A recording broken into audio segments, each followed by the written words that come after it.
Before I went to prison, I looked like any other normal kid. But there's some pretty unusual parts to my story. Like the fact that my dad lived under an assumed identity for about 10 years while he was on the run from the FBI.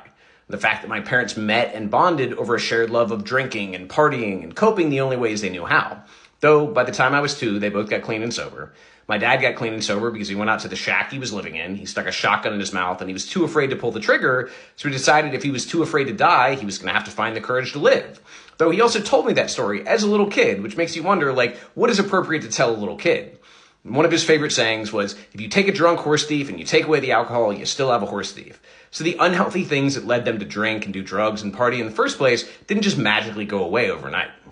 So I didn't necessarily have the healthiest role models or learn the healthiest communication or learn anything about boundaries growing up. So I grew up with pretty tremendous anxiety, or as I just took a huge battery of tests, they were like, your ADHD is F. Like your executive function is very low despite your intelligence being very high. And so I'm realizing that I had a lot of things that I was dealing with that I didn't know because I didn't know I had anxiety. I thought everybody woke up with this racing feeling in their heart and they just had to keep growing and they had to be doing things. And I thought that was normal. It was literally only in the last year that I've realized people don't wake up feeling like that. Like they actually wake up and they're calm and they can make determinations and they're not manic. And it was like, okay, so I guess I did have some things growing up.